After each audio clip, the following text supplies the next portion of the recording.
मैदे के अलावा ऑयली चीज़ें, ठीक है। अब ऑयली आप कौन सा ऑयल यूज़ कर रहे हो, आपके घर में जो खाना बनता है उसमें ऑयल कंटेंट कितना होता है, कितने सालन में कितना, क्योंकि काफ़ी हद तक ये होता है कि सालन में ऑयल बहुत ज़्यादा होता है जो नॉर्मली हम यूज़ करते हैं रात को। प्लस उसके अलावा जो डिनर जो है हम करते क्या है, हमारा ब्रेकफास्ट बहुत लाइट सा होता है जिसकी वजह से हमें बाद में बहुत भूख लगती है। लंच भी हमारा लाइट सा होता है, लेकिन डिनर जो है काफ़ी लोगों का हैवी होता है। फिर वहीं पे प्रॉब्लम जो है वो उस जगह पे होती है कि आप जो है पहले अपनी रूटीन सेट करो, ब्रेकफास्ट आप अपना नॉर्मल रखो, लंच आप अपना जो है नॉर्मल रखो, और डिनर जो है वो आप अपना थोड़ा सा लाइट लो, ठीक है। बहुत ज़्यादा आप हैवी ना लो क्योंकि इसके बाद आपने सोना है, और तकरीबन 2 से 3 घंटे पहले सोने के आप अपना डिनर ले लो ताकि एटलीस्ट आपकी डाइजेशन काफ़ी हद तक हो चुकी हो, क्योंकि रात के टाइम आपका मेटाबॉलिज्म वैसे ही स्लो डाउन हुआ होता है, इतना फास्ट नहीं होता। तो इसलिए सोने से 2 से 3 घंटे पहले आप कुछ लाइट सा खाओ, ठीक है। अब उसमें काफ़ी ऑप्शंस आ जाती हैं मैदे के अलावा, मतलब चपाती ले रही हो, ठीक है, आधी चपाती ले रही हो या एक चपाती ले रही हो, आप होल ग्रेन लो, ठीक है, मतलब ब्राउन आटे की लो, साथ में कोई भी दाल ले रही हो या फिर आप चिकन ले रहे हो तो आप वो लो। इसके अलावा खाना खाने से 1 घंटे पहले आप पानी पी लो ताकि आपका पोर्शन कंट्रोल हो, क्योंकि अगर आप खाना खाने से आधे घंटे या 1 घंटे पहले पानी पीते हो तो आपकी ओवर ईटिंग भी अवॉइड होती है। तो इसलिए कोशिश करिए कि आप इस तरह से अगर करते हैं। मैम राइस में अगर हम बात करें तो उसमें क्या बेहतर ऑप्शन है? अगर राइस की बात करते हैं तो ब्राउन राइस जो है वो सबसे ज़्यादा बेहतर है, क्योंकि आपने अगर होल ग्रेन्स की तरफ जाना है तो वाइट राइस आपके लिए इतना प्रेफरेबल नहीं रहता जितना आपके लिए ब्राउन राइस रहती हैं। तो अगर आप ब्राउन राइस ले रही हो तो वो ज़्यादा बेहतर है, क्योंकि नॉर्मली फिर ये भी अवेलेबिलिटी की भी बात आ जाती है कि हम लोग के घरों में ज़्यादातर ब्राउन राइस नहीं यूज़ होते, वाइट राइस ही यूज़ होते हैं। तो उस टाइम पर आप जो है उसको ऑल्टरनेटिव डेज पर यूज़ करो, ठीक है। तो अगर थोड़े पोर्शन में वाइट राइस ले ली जाए या बॉयल्ड ले ली जाए या उसमें बहुत ज़्यादा उसको स्पाइसी ना बनाया जाए या उसमें मसाले ना ऐड किए जाए तो क्या वो ठीक है? अगर ले रहे हो आप एक टाइम पे तो आप देखो कि आपकी एक प्लेट में आप पोर्शन कंट्रोल करके लो, मतलब अगर आप चावल ले रही हो तो आधी प्लेट से ज़्यादा ना हो, ठीक है। प्लस हफ्ते में 2 से 3 बार से ज़्यादा ना लो आप, तो वो नॉर्मल है, ठीक है। बाकी तो जो पहली चीज़ है वो तो यही ज़्यादा प्रेफरेबल रहेगी कि आप चावल ज़्यादा से ज़्यादा अवॉइड ही करो, क्योंकि उससे जो कार्ब्स आपको मिलते हैं फ़ौरन से शुगर में कन्वर्ट हो जाते हैं, जो कि डायबिटीज़ के पेशेंट के लिए भी बेहतर नहीं होता, प्लस ओबेसिटी के जो पेशेंट्स होते हैं उनके लिए भी बेहतर नहीं होता। मैम अक्सर लोगों को ये प्रॉब्लम है और बहुत कॉमन हो गया, आप भी एज अ न्यूट्रिशनिस्ट इस चीज़ को जानती होंगी, सेकंड करेंगी शायद, कि रात को लोगों को भूख लग जाती है। मतलब अगर उन्होंने खाना खाया 8 बजे या 9 बजे या 7 बजे तो सोने के टाइम तक, मतलब 11 बजे 10 बजे या 12 बजे या अगर कोई और लेट सोता है 1 बजे तो उसको तो बहुत ज़्यादा भूख लगती है। तो उस वक्त के लिए क्या ऑप्शन है? उस वक्त कुछ खाना मुनासिब है या बिल्कुल उस वक्त कुछ नहीं खाना चाहिए? और अगर उस वक्त नींद ना आए कुछ खाए बगैर तो फिर क्या उसके लिए है हल? अब उस टाइम पे जो है हम अगर रात को अक्सर लेट नाइट सोते हैं तो हमें जो है क्रेविंग्स का इशू होता है। उस टाइम पे हमारे पास स्नैक्स का ऑप्शन होता है। अब आपके पास ऑप्शन होती है कि आप स्नैक्स में क्या ले रही हो। आप ये कर सकते हो, आप ये बिल्कुल ना करो कि आप खाए बगैर ही सो जाओ, ठीक है, क्योंकि आपको क्रेविंग्स हो रही हैं तो आप कुछ ना कुछ लाइट सा खा लो। अब आप ले क्या रहे हो ये चीज़ मैटर करती है। अब अगर आपका स्नैक्स कोई लाइट सा स्नैक लेने का दिल कर रहा है तो आप नट्स ले सकते हो। रात को सबसे प्रेफरेबल स्नैक्स जो होते हैं वो नट्स होते हैं, जिसमें आलमंड्स आ गए, वॉलनट्स आ गए, बादाम वगैरह, अखरोट वगैरह।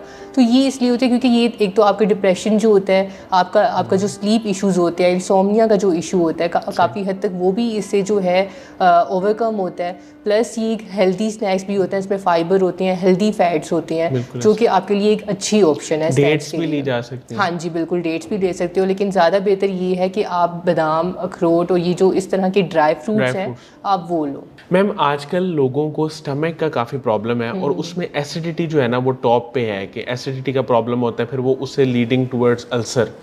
तो एसिडिटी को कैसे कंट्रोल किया जाए? इसके हवाले से कौन सी ऐसी फूड्स हैं जो प्रेफरेबल हैं जिनसे एसिडिटी अगर किसी को थोड़ी बहुत है, माइल्ड है, तो वो कंट्रोल हो जाए ताकि मज़ीद उसकी तबीयत ख़राब ना हो? अब जी जितनी भी गैस्ट्रिक इश्यूज़ होते हैं ना, ये इस टाइम पे आपकी स्टमक हेल्थ जो है उसको, आपकी जो गट हेल्थ है वो मेंटेन होनी चाहिए। अब उसके लिए आपने अपनी डाइट में फ़ाइबर जो है, फ़ाइबर इंटेक जो है वो बढ़ाना है। अब देखें फ़ाइबर होता किस में है, फ्रूट्स में होता है, आपको सब्जियों में फ़ाइबर मिलेगा। अगर आप अपना फ़ाइबर इंटेक इंक्रीज़ करना चाह रहे हो, अपनी डाइट में फ़ाइबर बढ़ाना चाह रहे हो, तो आप ये कर सकते हो कि आप दिन में एक बार आप 9 से 12 का टाइम जो होता है सुबह मॉर्निंग में, वो सबसे बेहतर टाइम होता है फ्रूट्स खाने के लिए,